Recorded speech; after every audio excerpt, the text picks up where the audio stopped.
যে দলটা শুরুতে টানা 6টা ম্যাচ জিতে আইপিএল এর ইতিহাসে রেকর্ড তৈরি করেছিল সেই দল আচমকাই জিততে ভুলে গেল। মুম্বাই ইন্ডিয়ান্সের মতো লিগ টেবিলের তলানিতে থাকা দলের কাছেও হারতে হলো শ্রেয়াস আইয়ারের পাঞ্জাব কিংসকে। টানা 5 ম্যাচ হেরে প্লে অফসে ওঠার রাস্তা ক্রমেই কঠিন করে ফেলছে পাঞ্জাব কিংস। অপরদিকে অস্থায়ী অধিনায়ক জসপ্রীত বুমরা অধিনায়কত্বের জয়ের স্বাদ পেল মুম্বাই ইন্ডিয়ান্স। পাঞ্জাবের দেওয়া 201 রানের টার্গেট 1 বল বাকি থাকতেই 4 উইকেটে জিতে ফেলল মুম্বাই ইন্ডিয়ান্স। তাহলে পাঞ্জাবের এই হারের পর পয়েন্ট টেবিল আরো জমে উঠেছে, বড় সুবিধা পেয়েছে কলকাতা রাজস্থানের মতো দলটা। তাই আজকের এই ভিডিওতে আমরা দেখবো আইপিএল 2026-এর updated point table, deeply analyse করব কে এগিয়ে কে পিছিয়ে আর কারা এখন ডু অর ডাই পরিস্থিতিতে। তাই ভিডিওটি অবশ্যই শেষ পর্যন্ত দেখবেন। আপনার পছন্দের টিম কোনটি নিচে কমেন্ট করে ভিডিওটা একটা লাইক করে চ্যানেলটিকে সাবস্ক্রাইব করে রাখবেন। টসে হেরে প্রথমে ব্যাট করতে নেমেছিল পাঞ্জাব কিংস। শুরুটা খারাপ হয়নি, দুই ওপেনার প্রিয়াঙ্ক আচার্য এবং প্রভসিমরন সিং এর চালিয়ে খেলতে শুরু করেছিলেন। পাঞ্জাব কিংসের হয়ে সর্বোচ্চ 57 রানের ইনিংস খেলেন প্রভসিমরন সিং। এছাড়াও স্লগ ওভারে আজমাতুল্লাহ ওমর জাই 38 রানের একটা ঝোড়ো ইনিংস খেলেন। এছাড়াও কোনো ব্যাটসম্যান আর তেমন বড় স্কোর করতে পারেনি। রান তারা করতে নেমে ওপেনিং এর জুটিতে ভালোই করেন রোহিত শর্মা এবং রিয়াল ডিকাল্টন। মার্কাটারি ব্যাটিং করে পাওয়ার প্লের আগেই 50 রানের পার্টনারশিপ পূরণ করে ফেলেন।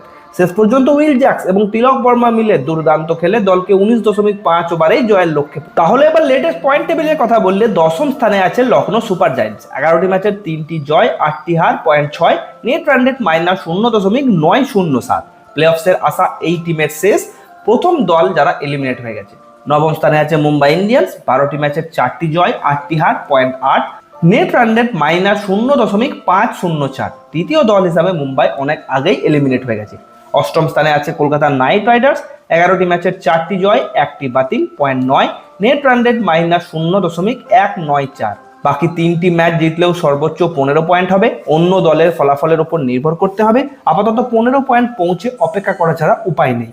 সপ্তম স্থানে আছে দিল্লি ক্যাপিটালস। 12টি ম্যাচের 5টি জয়, 7টি হার, 0.10, নেট রান রেট -0.993। এখনো গাণিতিকভাবে টিকে আছে, কিন্তু বাকি দুটো ম্যাচ জিতলেও 14 পয়েন্ট হবে, কোয়ালিফাই করা অসম্ভব।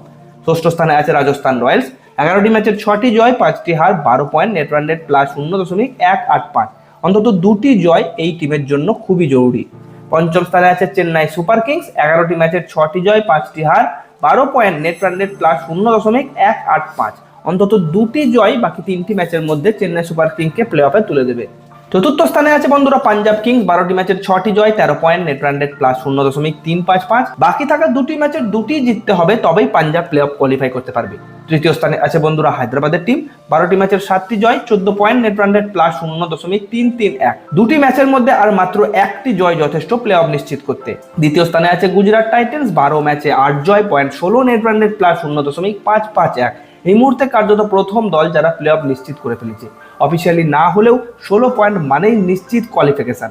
1 নাম্বার স্থানে আছে বন্ধুরা রয়্যাল চ্যালেঞ্জার্স ব্যাঙ্গালোর। 12টি ম্যাচের 8টি জয়, 16 পয়েন্ট, নেট রান রেট +1.053। দ্বিতীয় দল যারা প্লে অফ কোয়ালিফাই করে গেছে। তাহলে বন্ধুরা আরসিবি এবং গুজরাট ইতিমধ্যেই প্লে অফের জায়গা পাকা করে ফেলেছে। হায়দ্রাবাদ এবং পাঞ্জাব অনেকটাই চাপে রয়েছে। সব থেকে বেশি চাপে রয়েছে সিএসকে এবং রাজস্থান। মুম্বাই ইন্ডিয়ান্স ও লখনৌ ইতিমধ্যে ছিটকে গেছে। দিল্লি ও কেকেআর এখনো টিকে থাকলেও বাস্তবে সম্ভাবনা খুবই কম।